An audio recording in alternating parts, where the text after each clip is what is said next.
ഇപ്പോൾ നമ്മൾ ഇന്നലെയും 2037 നിന്നത്. അതൊന്നുകൂടി വായിച്ചിട്ട് നമുക്ക് തുടരുകയാണ്. 2037 സ്വാഭാവിക നിയമം, ആ നാച്ചുറൽ ലോ നമ്മുടെ മനസാക്ഷിയിൽ നമ്മൾ ജനിക്കുമ്പോൾ തന്നെ എഴുതപ്പെട്ടിരിക്കുന്നു എന്നുള്ള ഒരു വലിയ രഹസ്യം നമ്മൾ മനസ്സിലാക്കി. എന്നാൽ ഉത്ഭവപാപത്ത് മൂലം ആ മനസാക്ഷിയും മനുഷ്യൻ്റെ യുക്തിയും വ്രണിതമായിട്ടുണ്ട്. അതുകൂടാതെ ഈ ലോകത്തിൻ്റെ ദേവൻ അവരുടെ മനസ്സിനെ അന്ധമാക്കിയിരിക്കുന്നു. ദൈവത്തിൻ്റെ പ്രതിരൂപമായ ക്രിസ്തുവിൻ്റെ സുവിശേഷം അറിയാൻ പറ്റാത്ത രീതിയിൽ ഇതിനെല്ലാം ഇടിച്ചു പൊളിച്ചുകൊണ്ടാണ് ദൈവത്തിൻ്റെ വചനവും പരിശുദ്ധാത്മാവും നവീകരണത്തിലേക്ക് കൊണ്ടുവരുന്നതെന്ന് മനസ്സിലാക്കണം. അതിനൊരു ഉദാഹരണമായിട്ട് നമ്മൾ മനസ്സിലാക്കി. സാവൂൾ ക്രിസ്ത്യാനികളെ കൊല്ലണം എന്ന ഒരു ബോധ്യത്തിലൂടെ ഡമാസ്കസിലേക്ക് വന്ന ആ സാവൂളിൻ്റെ മനസാക്ഷിയിലേക്ക് പരിശുദ്ധാത്മാവ് വന്നു, അതിനെ നേരെ തിരിച്ചു. അപ്പോൾ ഒരു വശത്ത് ഈ മനസാക്ഷിയിൽ ദൈവത്തിൻ്റെ നിയമം എഴുതിയിട്ടുണ്ടെങ്കിലും അതിനെ മലിനമാക്കുന്ന തരത്തിലുള്ള ഉത്ഭവഭാവത്തിൻ്റെ പ്രസരണവും ഈ ലോകത്തിൻ്റെ ഇതെല്ലാം ഉണ്ടായാലും അതിനെല്ലാം വിശുദ്ധീകരിക്കുകയും നവീകരിക്കുകയും ചെയ്യുന്ന ഉയർപ്പിൻ്റെ ശക്തി, പരിശുദ്ധാത്മശക്തി നമ്മളിൽ പ്രവർത്തിക്കുന്നു എന്ന് മനസ്സിലാക്കണം.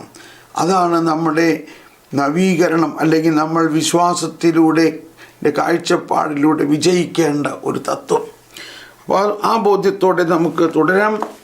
ഒന്നുകൂടി ഇത് വായിക്കുകയാണ് ആ പാരഗ്രാഫ്. 2037 സഭയ്ക്ക് ഭരമേൽപ്പിക്കപ്പെട്ട ദൈവത്തിൻ്റെ നിയമം ഉണ്ടോ? ദൈവത്തിൻ്റെ നിയമം ജീവൻ്റെയും സത്യത്തിൻ്റെയും മാർഗമായി, ജീവൻ്റെയും സത്യത്തിൻ്റെയും മാർഗമായി വിശ്വാസികൾക്ക് കൈമാറപ്പെടുന്നു. ഈ വാക്കുകൾ എവിടെയെങ്കിലും കേട്ടിട്ടുണ്ടോ? ജീവൻ്റെയും സത്യത്തിൻ്റെയും മാർഗം എന്താണ്? Life, truth and way. അതാണ് ഈശോ പറഞ്ഞത്, I am the way, truth and life. ഞാനാകുന്നു വഴിയും സത്യവും ജീവനും. അതിവിടെ മറച്ച് പറഞ്ഞിരിക്കുന്നതേ ഉള്ളൂ കേട്ടോ. ജീവൻ്റെയും ഞാനാകുന്നു ജീവൻ, സത്യത്തിൻ്റെയും ഞാനാകുന്നു സത്യം, മാർഗമായി കണ്ടോ, ജീവൻ്റെയും സത്യത്തിൻ്റെയും മാർഗമായി വിശ്വാസികൾക്ക് കൈമാറപ്പെടുന്നു. സഭയ്ക്ക് ഭരമേൽപ്പിക്കപ്പെട്ടിരിക്കുന്ന ദൈവത്തിൻ്റെ നിയമം മനുഷ്യൻ്റെ, വിശ്വാസികളുടെ ജീവൻ്റെയും സത്യത്തിൻ്റെയും മാർഗമായി കൈമാറ്റപ്പെടുന്നു. ഇത് നമ്മൾക്ക് മനസ്സിലാകണം. അങ്ങനെയുള്ള ഒരു മാർഗത്തിലൂടെയാണ് നമ്മളുടെ ജീവിതത്തെ നയിക്കപ്പെടേണ്ടത്. അതുകൊണ്ട് വിധി തീർപ്പിനെ വിശുദ്ധീകരിക്കുകയും, അതുകൊണ്ടാണ് ഒന്നുകൂടി സഭയ്ക്ക് ഭരമേൽപ്പിക്കപ്പെട്ട ദൈവത്തിൻ്റെ നിയമം ജീവൻ്റെയും സത്യത്തിൻ്റെയും മാർഗം വിശ്വാസികൾക്ക് കൈമാറ്റപ്പെടുന്നു. അതുകൊണ്ട് വിധി തീർപ്പിനെ വിശുദ്ധീകരിക്കുകയും, അതാണ് നമ്മൾക്ക് ആരെയും വിധിക്കാൻ അവകാശം തന്നിട്ടില്ല. ആരെയും വിധിക്കാൻ നമ്മൾ തന്നെ പൂർണ്ണതയിലല്ല. നമ്മൾ തന്നെ മനസാക്ഷി വ്രണിതമായിട്ടിരിക്കുമ്പോൾ ആ വ്രണിതമായ മനസാക്ഷി വെച്ചുകൊണ്ടാണ് വലിയ ഉച്ചത്തിൽ പലരും പലതും സംസാരിച്ചു കൊണ്ടിരിക്കുന്നതെന്ന് മനസ്സിലാക്കണം. എന്തോ ഒരു വലിയ ഒരു അവസ്ഥയാണ് അത്. ഇനി നിങ്ങൾ അത് കേൾക്കുമ്പോൾ മനസ്സിലാകും എന്താണ് ആ വിധിക്കുന്ന മറ്റുള്ളവരെ വിമർശിക്കുന്ന, വളരെയധികം ബഹളമുണ്ടാക്കുന്ന അവസ്ഥയിൽ അങ്ങനെയുള്ളവരുടെ അത് കേൾക്കാൻ ഒന്നിച്ചിരി കേട്ടാൽ മതി, കേൾക്കുമ്പോൾ മനസ്സിലാവും അവരുടെ മനസാക്ഷിയുടെ വ്രണിത അവസ്ഥ എത്രത്തോളമുണ്ടെന്ന്. ഇത് നമ്മൾ കുറ്റം പറയാനല്ല, ഇത് ശരിക്കും ഞാൻ മനസ്സിലാക്കുന്നു. എന്നിട്ട് അവർക്ക് വേണ്ടി പ്രാർത്ഥിക്കുക, അല്ലാണ്ട് ഇപ്പം നമ്മൾ എന്ത് ചെയ്യാൻ പറ്റും? എന്ത് പ്രാർത്ഥിക്കണം? ദൈവമേ, അവരുടെ മനസാക്ഷിയെ വിശുദ്ധീകരിക്കണേ. മിശിഹായുടെ ദിവ്യാത്മാവേ, ഞങ്ങളെ വിശുദ്ധീകരിക്കണേ. മിശിഹായുടെ തിരുവിലാവിലെ വെള്ളമേ, ഞങ്ങളെ കഴുകണമേ. മിശിഹായുടെ തിരുരക്തമേ, ഞങ്ങളെ ലഹരി പിടിപ്പിക്കണമേ. സ്നേഹമുള്ളവരെ, നമുക്ക് പ്രാർത്ഥിക്കാൻ ഒരുപാടുണ്ട്. ഇപ്പം ഈ ആഴ്ചയിൽ ഈ 2 ദിവസം നിങ്ങൾ പ്രാർത്ഥിക്കേണ്ട ഒറ്റ കാര്യം ഇതാണ്. കുഞ്ഞുനാൾ മുതൽ നമ്മുടെ മനസാക്ഷിയിൽ കടന്നുകൂടിയിരിക്കുന്ന നിരവധിയായ തെറ്റായ സിദ്ധാന്തങ്ങളെ ദൈവമേ എനിക്കറിയില്ല, അങ്ങ് തന്നെ പിഴുതു മാറ്റണമേ എന്ന് പറഞ്ഞൊരു 2 ദിവസം മുഴുവനൊന്ന് പ്രാർത്ഥിച്ച് നോക്കിയോ. നമുക്ക് ഭയങ്കര ഒരു ഭാരം കുറഞ്ഞ മാതിരി തോന്നും. ഭയങ്കര ഭാരം കുറഞ്ഞ മാതിരി തോന്നും. അതാണ്. അതുകൊണ്ട് വിധി തീർപ്പിനെ വിശുദ്ധീകരിക്കുകയും വ്രണിതമായ മനുഷ്യബുദ്ധിയെ, ഇതാണ് ഈ പാരഗ്രാഫിൻ്റെ സെൻട്രൽ പോയിന്റ്. ഞാൻ പറഞ്ഞൊരാശയം ഓർക്കണം. ഓരോ പാരഗ്രാഫ് വായിക്കുമ്പോൾ ഒന്നും മനസ്സിലാവുന്നില്ല. ഇതാണ് ഈ CCC പഠിക്കുമ്പോൾ ഉണ്ടാകുന്ന ഒരു അവസ്ഥ. പ്രാക്ടിക്കലായിട്ട് പറയണം. വീണ്ടും വായിക്കണം. എന്നിട്ട് അതിനകത്ത് ഏതെങ്കിലും ഒരു വാക്ക് നമ്മളെ സ്പർശിക്കാൻ ഉണ്ടോ എന്ന് നോക്കുക. അങ്ങനെ വീണ്ടും വായിക്കുവാനത് ഒരു വാക്ക് നമ്മളെ സ്പർശിക്കും. അതിനെ പിടിക്കുക, അതിനെ മുകളിലോട്ടും താഴോട്ടും എടുക്കുക. അപ്പോൾ ഇതിൽ ഞാൻ വട്ടമിട്ട് വെച്ചിരിക്കുന്നത് ഇതാണ്: വ്രണിതമായ മനുഷ്യബുദ്ധി. മനുഷ്യബുദ്ധി എന്നുള്ളതിന് ഇംഗ്ലീഷിൽ അവിടെ എഴുതിയിരിക്കുന്നത് ദ വൂണ്ടഡ് റീസണിങ് എന്നാണ്. വൂണ്ടഡ് റീസണിങ് എന്നുള്ളതിന് മനുഷ്യബുദ്ധി എന്നുള്ളതിനോടൊപ്പം തന്നെ യുക്തി എന്നും കൂടി പറയാം. മനുഷ്യൻ്റെ യുക്തി.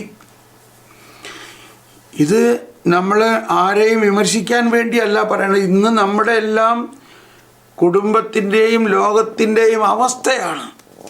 ഇപ്പം ഞാൻ ഒരുപാട് പ്രാവശ്യം ഇത് പറഞ്ഞു കാണും. കാരണം നമ്മളുടെ ലോകത്തിൻ്റെ ഏറ്റവും വലിയ വെല്ലുവിളി അതാണ്. നമ്മൾ കുടുംബജീവിതമായാലും അല്ല, ഇനി റിലീജിയസ് ലൈഫായാലും, വൈദികരായാലും, സന്യസ്തരായാലും, ഇപ്പോൾ സെമിനാരിയിൽ വരുന്ന വൈദികാർത്ഥികൾ പണ്ടത്തെ മാതിരി അല്ല. എന്ന പോലെ മഠങ്ങളിൽ വരുന്ന ഫോർമീസ് സന്യാസിനിമാരാകാൻ വരുന്നവരും പണ്ടത്തെ മാതിരി അല്ല. അവരുടെ മനസാക്ഷിയിൽ ഒരുപാട് യുക്തി ആയിട്ടാണ് വരുന്നത്. അപ്പോൾ ചിലവർ പറയും, അതെന്തിനാ എല്ലാവരും രക്ഷിക്കപ്പെടില്ല, പിന്നെ എന്തിനാ ഈ സുവിശേഷം പ്രഘോഷിക്കണേ? സുവിശേഷം പ്രഘോഷിക്കേണ്ട ആവശ്യം എന്താ? പിന്നെ എല്ലാവരും രക്ഷിക്കപ്പെടില്ലേ? ഇപ്പം കേൾക്കുന്ന ആൾക്ക് അത് ശരിയാണല്ലോ. എല്ലാവരും രക്ഷിക്കപ്പെടാൻ വേണ്ടിയല്ലേ കർത്താവ് ഈശോമിശ വന്നിരിക്കുന്നത്. അപ്പോൾ ഈശോമിശ രക്ഷിച്ചോളും, നിങ്ങൾ ഇത്ര ബഹളം ഉണ്ടാക്കി സുവിശേഷം പ്രഘോഷിക്കേണ്ട ആവശ്യമില്ലല്ലോ. അപ്പോൾ ഇതിൻ്റെ എല്ലാം അപ്പോൾ നമ്മളെന്താണ് അവിടെ മനസ്സിലാക്കേണ്ടത്? നമ്മൾ മനസ്സിലാക്കേണ്ടത് കർത്താവ് ഈശോമിശിഹായുടെ ശിഷ്യനാണോ നീ? അപ്പോൾ എന്ന പോലെ വിശ്വാസി, നമ്മൾ വെറും വിശ്വാസികളല്ല, വി ആർ ഡിസൈപ്പിൾസ്. അതുകൊണ്ട് വിധി തീർപ്പിനെ വിശുദ്ധീകരിക്കുകയും, ഒരു ഡിസൈപ്പിൾ എന്നുള്ള നിലയിൽ എന്താണ് നമ്മുടെ മനസാക്ഷി? വ്രണിതമായ മനുഷ്യബുദ്ധിയെ. അപ്പോൾ ഈ വാക്ക് വളരെ പ്രധാനമാണ്. The wounded reasoning. വ്രണിതമായ മനുഷ്യബുദ്ധിയെ.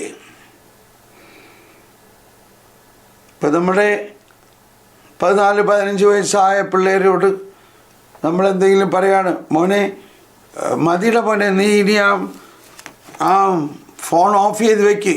No no no no, I want to see this. മോനെ ഇത്രയും മതിടാ, നീ 5 മണിക്കൂറായില്ലേ ഈ ഫോൺ പിടിച്ചിരിക്കണേ, നീ ഇനി നിർത്ത്. No please leave me alone. ദൈവമേ, നമ്മൾ പറയണത് ഒന്നും നിൽക്കില്ല അവിടെ. അത് മതി, അന്നത്തെ ദിവസം മുഴുവനും വീട്ടിൽ ബഹളമാവും. അവനല്ല, അത് നമ്മുടെ മോനാണോ ഈ പറയണേന്ന് തന്നെ നമുക്ക് തോന്നിപ്പോവും. ഇവനെന്താ ഇങ്ങനെ പറയണേ? 4-5 മണിക്കൂറായിട്ട് അവൻ കണ്ട സാധനങ്ങളെല്ലാം അവൻ്റെ മനസാക്ഷിയിൽ ബഹളം ഉണ്ടായിക്കൊണ്ടിരിക്കുകയാണ്. ബഹളം. അതാണ് ഞാൻ പറയാണ്. ഞാൻ ആദ്യകാലങ്ങളിൽ ജീസസ് ഓഫ് നാസറത്ത് എന്നുള്ള ആ ടെലിഫിലിം, ജീസസ് ഓഫ് നാസറത്ത് എന്നുള്ള ടെലിഫിലിം, അത് ടെലിവിഷന് വേണ്ടി ഉണ്ടാക്കിയതാണ്. വളരെ മനോഹരമാണ് ആ ഫിലിം. ഇപ്പോൾ നിങ്ങൾക്കറിയാം, അമേരിക്കയിലൊക്കെ ഉള്ളവർക്ക് അതിൻ്റെ കാസറ്റായിട്ട് കിട്ടും, അല്ലെങ്കിൽ ഇപ്പോൾ അതെല്ലാം യൂട്യൂബിലുണ്ട്, എല്ലാം യൂട്യൂബിലുണ്ട്.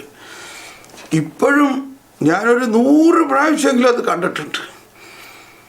ഇപ്പം ഞാൻ പറയുന്ന സുവിശേഷ പ്രഘോഷണത്തിൽ ഞാൻ പറയുന്ന പലതിനെയും ജീസസ് ഓഫ് നാസറത്ത് കണ്ടിട്ടുള്ളവർക്ക് അറിയാം, ഇത് ആ സീൻ മുഴുവനും അങ്ങ് റീപ്ലേ ചെയ്യണമായിരിക്കാൻ തോന്നും. ശരിക്കും വളരെ മനോഹരമായി നമ്മുടെ മനസ്സിനെ സ്വാധീനിക്കുന്ന ഒരു ഫിലിമാണത്. അപ്പോൾ ഞാനിപ്പോൾ പറഞ്ഞു വന്നപ്പോൾ ഇതൊന്നും പറയാൻ ഉദ്ദേശിച്ചിട്ടല്ല വന്നത്. എങ്ങനെയാണ് കണ്ടോ, അതുകൊണ്ട് വിധി തീർപ്പിനെ വിശുദ്ധീകരിക്കുകയും വ്രണിതമായ മനുഷ്യബുദ്ധിയെ കൃപാവരത്താൽ സുഖപ്പെടുത്തുകയും ചെയ്യുന്ന, ഇത് പറഞ്ഞു വരുമ്പോഴാണ്. അപ്പോൾ എൻ്റെ ഗ്രാൻഡ് സൺ, അവനിപ്പോൾ 14 വയസ്സുണ്ട്, ഗ്രാൻഡ് ഡോട്ടർ 10 വയസ്സുണ്ട്. അവരൊരിക്കൽ എൻ്റെ മകള് അവർ ഒരു ദിവസം ഒരു ഫിലിം കണ്ടു. ഏതാണത്? ജോൻ ഓഫ് ആർക്കിൻ്റെ ഫിലിം. അപ്പോൾ ജോൻ ഓഫ് ആർക്ക് എന്ന് പറഞ്ഞാൽ തന്നെ, ജോൻ ഓഫ് ആർക്ക് ആ ഫ്രാൻസിലെ യുദ്ധം ചെയ്യാൻ കർത്താവ് ജോൻ ഓഫ് ആർക്കിനോട് പറയാണ്, 15 വയസ്സായ ഒരു പെൺകുട്ടിയോട് കർത്താവ് പറയാണ്, നീ ഫ്രാൻസിലെ രാജാവിനോട് പറയണം, യുദ്ധം ചെയ്ത് രാജ്യം തിരിച്ചു പിടിക്കണം, നീ യുദ്ധം നയിക്കുന്നു. ഒന്ന് ആലോചിച്ച് നോക്കി. ദൈവസ്വരം കേൾക്കുക എന്ന് പറഞ്ഞത് ഇതാണ്. അവൾക്ക് ആദ്യം ഷോക്കടിച്ചുവെങ്കിലും ഈ സ്വരം അവളെ അങ്ങ് പുഷ് ചെയ്യുകയാണ്. ഈ സ്വരം അങ്ങനെ അവൾ രാജാവിനോട് ഇത് പറയുകയും, ആ സംഭവങ്ങൾ ഞാൻ പറഞ്ഞിട്ടുള്ളതാണ്, അല്ലെങ്കിൽ നിങ്ങൾ കേൾക്കണമെങ്കിൽ അത് ആ സിനിമ തന്നെ കാണണം. ജോൻ ഓഫ് ആർക്ക്, ആ സിനിമ ഒന്ന് കണ്ടു നോക്കണം നിങ്ങൾ. എങ്ങനെയാണ് ഒരു ശബ്ദം അവളെ നയിക്കുന്നതും, ഈ ശബ്ദമാണ് ആ യുദ്ധം നയിക്കുന്നത്. അവസാനം ജോൻ ഓഫ് ആർക്കിനെ രാജാവ് ക്ഷണിക്കുകയാണ്.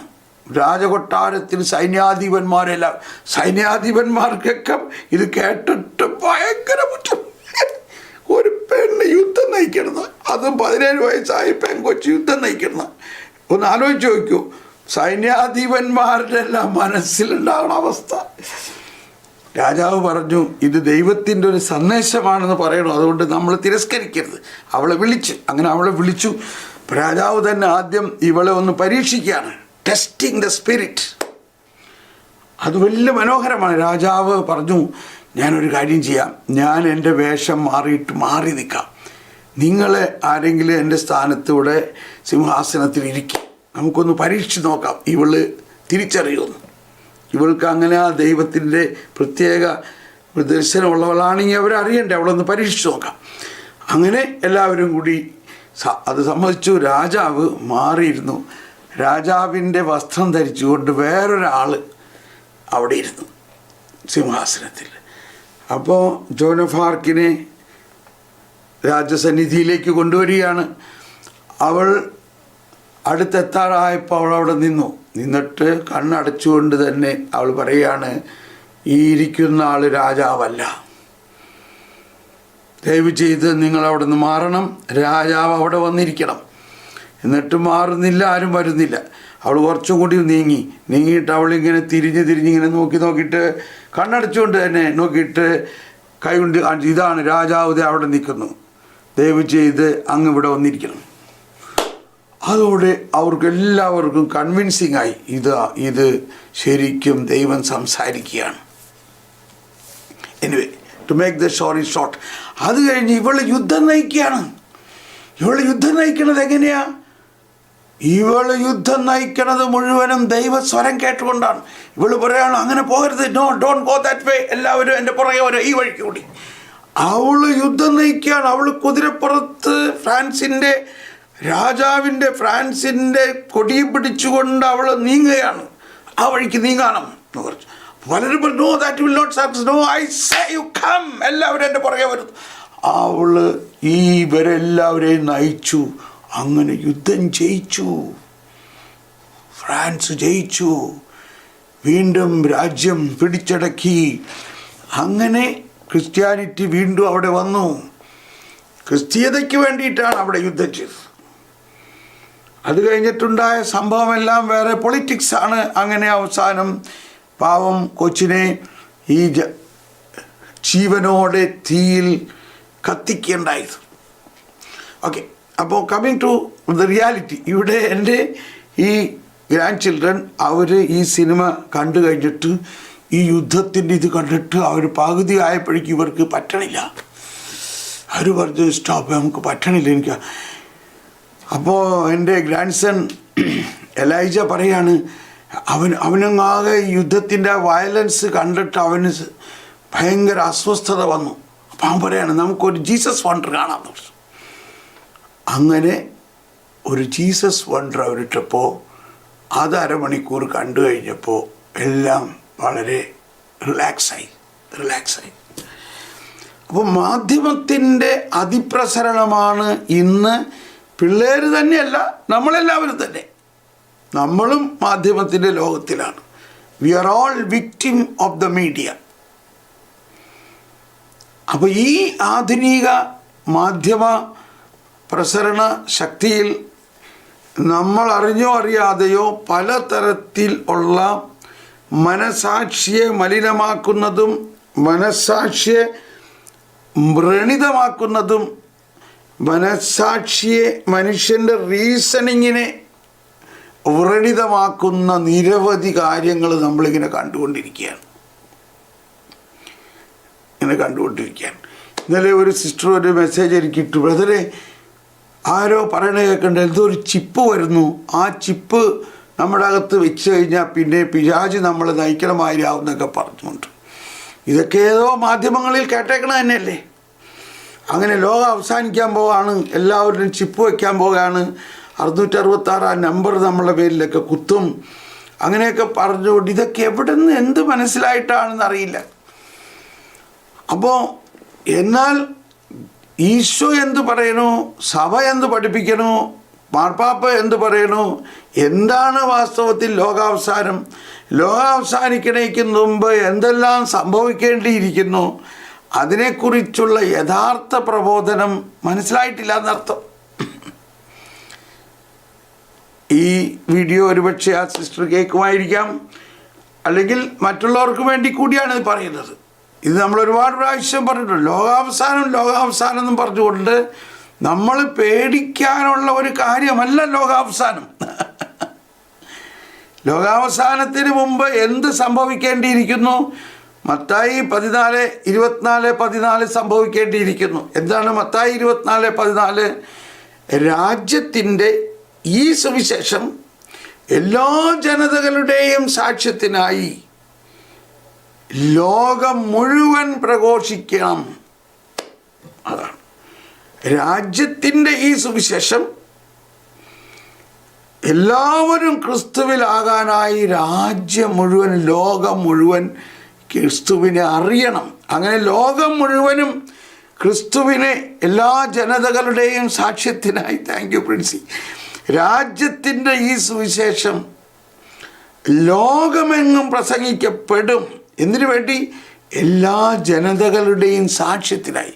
അതായത് ലോകം എമ്പാടുമുള്ള എല്ലാ ജനതകളും ആദത്തിൽ നിന്നുണ്ടായി. ആദത്തിൻ്റെ പാപം മൂലം മലിനമായിരിക്കുന്ന അവരുടെ ആ അവസ്ഥയെ ക്രിസ്തു ഏറ്റെടുത്തു. ക്രിസ്തു അതിനുള്ള പരിഹാരം ചെയ്തു കഴിഞ്ഞു. ക്രിസ്തു എല്ലാ ജനതകളുടെയും മനസ്സിലേക്കും മനസാക്ഷിയിലേക്കും തൻ്റെ ആത്മാവിനെ, തൻ്റെ രക്തത്തെ ഒഴുക്കി അവരെല്ലാം വിശുദ്ധീകരിക്കും. ഇതാണ് അടിസ്ഥാനപരമായ അറിവ്. അതല്ല കാറ്റഗിസത്തിൻ്റെ ആദ്യം തന്നെ നമ്മൾ പഠിച്ചത്. കാറ്റഗിസത്തിൻ്റെ ആമുഖത്തിൽ നമ്മൾ പഠിച്ചത് എന്താ? ആമുഖത്തിൽ ആദ്യത്തെ പ്രലോകം എന്ന് പറയുന്നത് എഴുതിയിരിക്കുന്നത് ഇതാണ്: നിത്യജീവൻ എന്താകുന്നു ആദ്യത്തെ.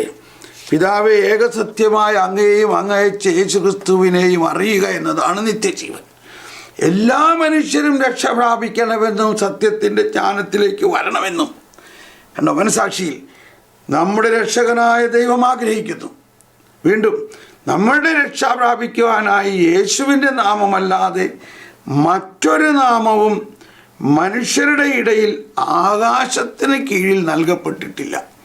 അപ്പം ഇത് സംഭവിച്ചു കഴിഞ്ഞാൽ മനുഷ്യനിലുള്ള, എല്ലാ മനുഷ്യരിലുമുള്ള ആ ലോകം, ആ ലൗകികത, ആ തിന്മ അത് അവസാനിക്കും. എല്ലാവരും ക്രിസ്തുവിൻ്റെ ജ്വാലയായി മാറി, ക്രിസ്തുവിനാൽ നവീകരിക്കപ്പെട്ട ഒരു പുതിയ ജനതയായി മാറി. എല്ലാവരും ക്രിസ്തുവിനെ പോലെ ആകുന്ന ഒരു പുതിയ ലോകം ഇവിടെ വെച്ച് തന്നെ ഉണ്ടാകുകയാണ്. അപ്പോൾ ഇതാണ് അവസാനിക്കുക എന്ന് പറയുമ്പോൾ ഉടനെ അവസാനിക്കും എന്ന് പറഞ്ഞാൽ അല്ല മനസ്സിലാക്കേണ്ടത്. പിതാവിൻ്റെയും പുത്രൻ്റെയും പരിശുദ്ധാത്മാവിൻ്റെയും നാമത്തിൽ ഇപ്പോഴും എപ്പോഴും എന്നേക്കും എന്ന് നമ്മൾ പറയുകയാണ്. എന്നേക്കും എന്ന് പറഞ്ഞിട്ട് ഇംഗ്ലീഷിലൊക്കെ വേൾഡ് വിത്തൗട്ട് എൻഡ് എന്നാണ് പറഞ്ഞത്. The Lord be with you. Almighty God bless you. In the name of Father, Son and the Holy Spirit, now and forever, world without end. World without end. Okay, അപ്പോൾ വ്രണിതമായ മനസാക്ഷിയുടെ ഒരു ഉദാഹരണമാണ് ഞാൻ ഈ പറയുന്നത്. നമ്മുടെ വിശ്വാസത്തെക്കുറിച്ച് തന്നെ വ്രണിതമായ മനസാക്ഷി മാധ്യമങ്ങളിലൂടെയും തെറ്റായ പ്രബോധനങ്ങളിലൂടെയും നമ്മുടെ മനസാക്ഷി വ്രണിതമായ, ഇവിടെ മനുഷ്യബുദ്ധി എന്നുള്ളതിന് റീസണിങ്, മനുഷ്യയുക്തി എന്ന് കൂടി മനസ്സിലാക്കും. അങ്ങനെ നമ്മുടെ മനുഷ്യയുക്തിയിൽ തന്നെ തെറ്റായ ബോധ്യങ്ങൾ കടന്നു വന്നുകൊണ്ട് ഒരുപാട് തരത്തിലുള്ള പ്രബോധനങ്ങൾ വന്നിരിക്കുകയാണ്. അതുകൊണ്ട് ഈ 2 ദിവസം നിങ്ങളുടെ വെല്ലുവിളിയാണിത്.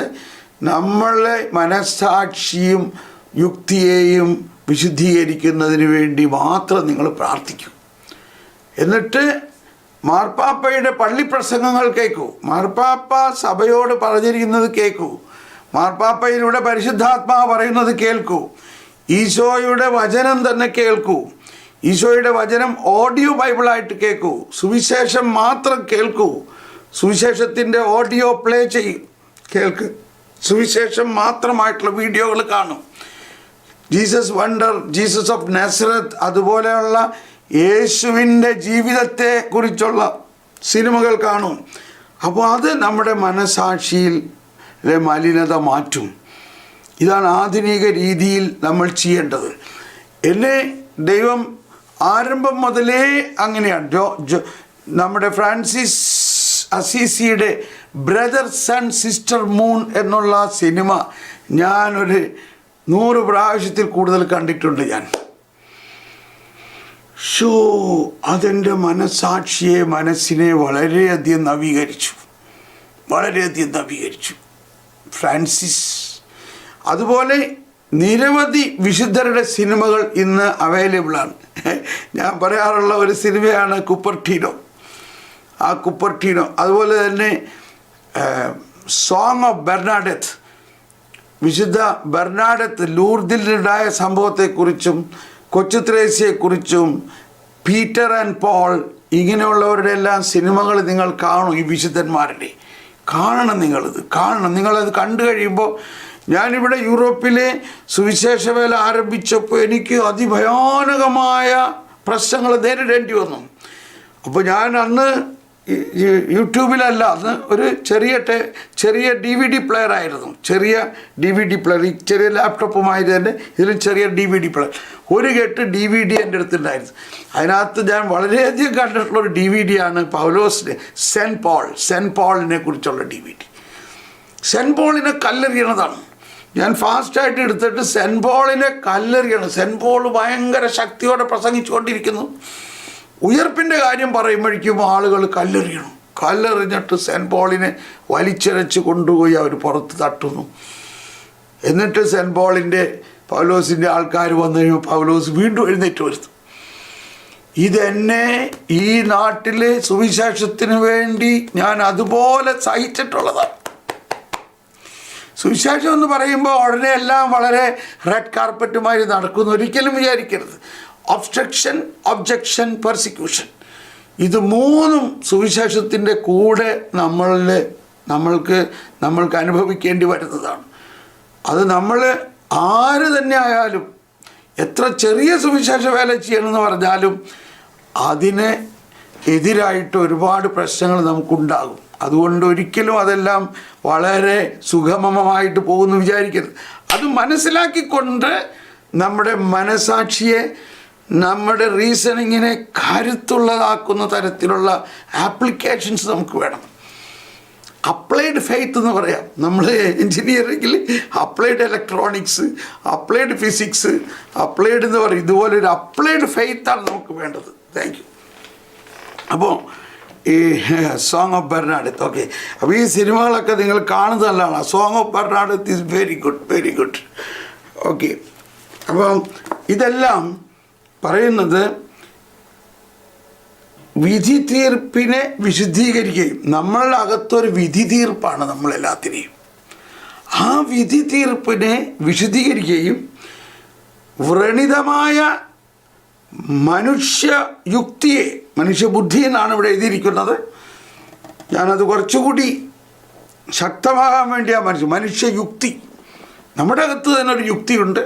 നമ്മുടെ മക്കളും ഈ ലോകത്തിൻ്റെ ആളുകളെല്ലാം ഒരു യുക്തിയാണ് വാദിച്ചുകൊണ്ടിരിക്കുന്നത്. എന്നാൽ ആ യുക്തി മലിനമാണെന്ന് മനസ്സിലാക്കണം.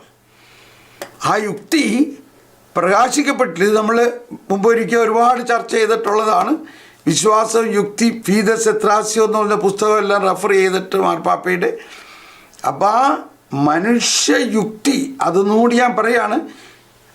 ഇതാണ് അതിനകത്ത് പറഞ്ഞിരിക്കുന്നത്.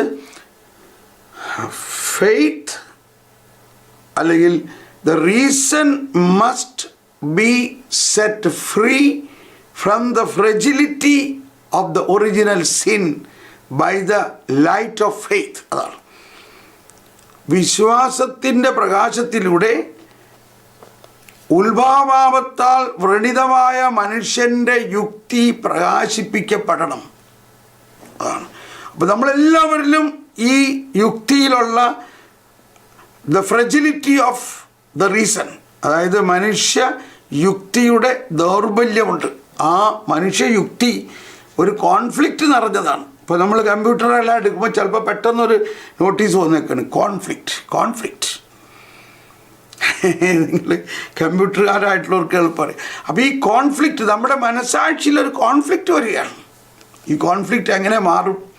ദൈവത്തിനൊരു കോൺഫ്ലിക്റ്റും ഇല്ല. ദൈവത്തിൻ്റെ പരിശുദ്ധാത്മാവ് അതിൻ്റെ അകത്തേക്കൊരു സ്പ്രേ അടിച്ചു കഴിഞ്ഞാൽ, അതിൻ്റെ അകത്തേക്കൊരു വചനം തന്നു കഴിഞ്ഞാൽ പരിശുദ്ധാത്മാവിലൂടെ ഈ കോൺഫ്ലിക്റ്റ് എല്ലാം ദൂരീകരിക്കാൻ പറ്റും. അപ്പോൾ യുക്തിയിൽ, മനുഷ്യൻ്റെ യുക്തിയിലും ബുദ്ധിയിലും അടങ്ങിയിരിക്കുന്ന, മനസാക്ഷിയിൽ അടങ്ങിയിരിക്കുന്ന ഈ വൈരുദ്ധ്യാത്മകമായ ഈ വ്രണിതതയെ മാറ്റാൻ ഉള്ള വഴികളാണ് ഇപ്പോൾ ഞാൻ പറഞ്ഞതെല്ലാം. ഇത് പ്രാക്ടിക്കലായിട്ട് ഞാൻ തന്നെ അനുഭവിച്ചിട്ടുള്ളതിൻ്റെ കാര്യങ്ങൾ ഞാൻ പറഞ്ഞു. ഇപ്പോഴും അത് തന്നെയാണ് ഞാൻ ചെയ്തുകൊണ്ടിരിക്കുന്നത്. ഞാൻ അതുകൊണ്ട് കൂടുതലായിട്ട് മാർപ്പാപ്പയുടെ വീഡിയോകൾ കാണുന്നു, മാർപ്പാപ്പയുടെ പ്രസംഗം കേൾക്കുന്നു, റോമിൽ നിന്നുള്ള ടെലികാസ്റ്റിംഗ് വറ്റിക്കാൻ സൈറ്റ് തന്നെ കയറി കാണുന്നു, അത് തന്നെ വീഡിയോ ആക്കുന്നു. അങ്ങനെ എൻ്റെ മനസ്സിൻ്റെ my mind is set with that teaching of the pope. അപ്പോൾ പിന്നെ നമുക്ക് ഭയങ്കര ക്ലാരിറ്റി ആയിരിക്കും. ഓക്കെ, കൃപാവരത്താൽ സുഖപ്പെടുത്തുകയും ചെയ്യുന്ന ദൈവീകമായ, വ്രണിതമായ മനുഷ്യബുദ്ധിയെ, വ്രണിതമായ മനുഷ്യയുക്തിയെ കൃപാവരത്താൽ സുഖപ്പെടുത്തുകയും ചെയ്യുന്ന, അതാണ് കൃപ എന്ന് പറഞ്ഞാൽ എല്ലാവർക്കും അറിയാം. ദൈവീകത മാനുഷികതയിൽ ലയിക്കുന്നതാണ് കൃപ. ആ ദൈവീകത നമ്മിലേക്ക് കടന്നു വരുന്നതിന് മാധ്യമങ്ങൾ ഉപയോഗിക്കാം, പ്രാർത്ഥന ഉപയോഗിക്കാം, കൂദാശകൾ ഉപയോഗിക്കാം, വചനം ഉപയോഗിക്കാം, ഇതെല്ലാം ഉപയോഗിക്കാം. അങ്ങനെ വിവിധ തരത്തിൽ നമ്മൾ അതിനെ ഉപയോഗിക്കണം. അപ്പോൾ മാധ്യമങ്ങളിലൂടെ കടന്നിട്ടുള്ള മലിനതയെ മാറ്റാൻ മാധ്യമങ്ങൾ ഉപയോഗിക്കാം, അല്ലെങ്കിൽ നമ്മൾ ആന്തരികമായി വിശുദ്ധീകരണ പ്രാർത്ഥന നടത്താം. അങ്ങനെ കൃപാവരത്താൽ സുഖപ്പെടുത്തുകയും ചെയ്യുന്ന ദൈവികമായ രക്ഷാകര കൽപ്പനകൾ പഠിപ്പിക്കപ്പെടുവാൻ വിശ്വാസികൾക്ക് അവകാശമുണ്ട്. നമ്മളും നമ്മുടെ മക്കൾക്കും അവകാശമുണ്ടെന്ന് പോസിറ്റീവായിട്ട് പറഞ്ഞിരിക്കുകയാണ്. ഈ അവകാശം കൊണ്ട് ചെന്ന് കഴിഞ്ഞാൽ അവർ സമ്മതിക്കുന്നുണ്ടോ? ആരും സമ്മതിക്കുന്നില്ല. അത് നമുക്ക് കേൾക്കണ്ട, അതൊന്നും കാണണ്ടെന്നാ പറയുള്ളവർ. ഇവിടെയാണ് നമ്മൾ ബുദ്ധിപൂർവം സൂത്രത്തിൽ ആരെങ്കിലും ഒരാൾ, നമ്മൾ അറിവുള്ളവർ തന്നെ നമ്മളിരുന്ന് അത് കാണണം. നമുക്ക് ഈ സിനിമ ഒന്ന് കാണാം, കുപ്പർട്ടീനോൻ്റെ സിനിമ ഒന്ന് കാണാം, സെൻറ്റ് പോളിൻ്റെ സിനിമ ഒന്ന് കാണാം. പിള്ളേർ പറയുന്നു I want to see that, I want that, എനിക്ക് മറ്റേ അവരുടെ കുറേ ഫേവറേറ്റ് ഫിലിംസ്. ഞാൻ പറയും ശരി കാണാം, ഇതൊന്ന് ഇച്ചിരി നേരം കണ്ടിട്ട് കാണാം. അത് കഴിഞ്ഞാൽ അവരത് കണ്ടു കഴിയുമ്പോഴും നമ്മളിത് കാണിക്കണം. അങ്ങനെ അവരുടെ മനസ്സിൽ കടന്നുകൂടുന്ന ആ വയലൻറ്റ് ആക്ടിവിറ്റീസ്, അൺറിയലിസം എല്ലാം അൺറിയലിസമാണ്. ചില സിനിമകൾ പറയണത് കേൾക്കുന്നത് ഏലിയൻസ്, അതായത് വേറെ പ്ലാനറ്റിലുള്ള ജീവികളാണ്, അവരെക്കുറിച്ച് പഠിക്കുന്നു, ഇതൊക്കെ കംപ്ലീറ്റ് അൺറിയലിസമാണ്. എന്നിട്ട് ഇവിടെ വെച്ച് തന്നെ പിള്ളേരുടെ മനസ്സിൽ അതുപോലത്തെ മുടിയും വെച്ച്, അതുപോലത്തെ ഡ്രസ്സും ഇട്ട്, അതുപോലത്തെ ബുദ്ധിയിൽ ഏലിയൻസിനെ മാതിരി ജീവിക്കാൻ ആഗ്രഹിക്കുകയാണ്. എങ്കിൽ പിന്നെ എന്തുകൊണ്ട് ഈ മറ്റുള്ള പ്ലാനറ്റിലുള്ള ജീവികളെക്കുറിച്ച് അറിയാൻ ആഗ്രഹമുണ്ടെങ്കിൽ എന്തുകൊണ്ട് സ്വർഗത്തിലുള്ള ജീവികളെക്കുറിച്ച് അറിഞ്ഞുകൂടാ? മനസ്സിലാവുന്നുണ്ടോ? അപ്പോൾ നമ്മൾ ആ യുക്തിയിലൂടെ തന്നെ നീങ്ങണം. ആ പ്ലാനറ്റിൽ അങ്ങനെയാണല്ലേ, എന്നാൽ ഇവിടെ വേറൊരു പ്ലാനറ്റ് ഉണ്ട്. അതാണ് സ്വർഗം എന്ന് പറയുന്നത്. ഒരു സ്ഥലമല്ലെങ്കിലും വാസ്തവത്തിൽ പിക്ചറൈസേഷൻ വരുമ്പോൾ സ്ഥലമായിട്ടാണ് കാണുന്നത്. അപ്പോൾ ആ സ്വർഗീയമായ വ്യക്തികൾ, സ്വർഗീയമായ ജീവികൾ എന്ന് പറഞ്ഞാൽ മാലാഖമാരെക്കുറിച്ചും വിശുദ്ധന്മാരെക്കുറിച്ചൊക്കെ ഉള്ള അത് നമ്മൾ കാണുന്നത് ഇവരൊക്കെ വേറൊരു പ്ലാനറ്റിലാണ്. ആ രീതിയിൽ നമ്മൾ അവരുടെ അൺറിയലിസ്റ്റിക് മൈൻഡിലേക്ക്, അൺറിയലിസ്റ്റിക് റീസണിങ്ങിലേക്ക് ദൈവികമായ റിയലിസ്റ്റിക് റീസൺസ് കടത്തിവിട്ട് അതിനെ വ്രണിതമായ മനുഷ്യബുദ്ധിയെ കൃപാവരത്താൽ സുഖപ്പെടുത്തുകയും ചെയ്യുന്ന ദൈവികമായ രക്ഷാകര കൽപ്പനകൾ പഠിപ്പിക്കപ്പെടുവാൻ വിശ്വാസികൾക്ക് അവകാശമുണ്ട്. സഭയുടെ നിയമാനുസൃതമുള്ള അധികാരം പ്രഖ്യാപിക്കുന്ന അനുശാസനങ്ങളും കൽപ്പനകളും പാലിക്കാൻ അവർക്ക് കടമയുണ്ട്. ശിക്ഷണപരമായാൽ പോലും, അതിന് ഇംഗ്ലീഷിൽ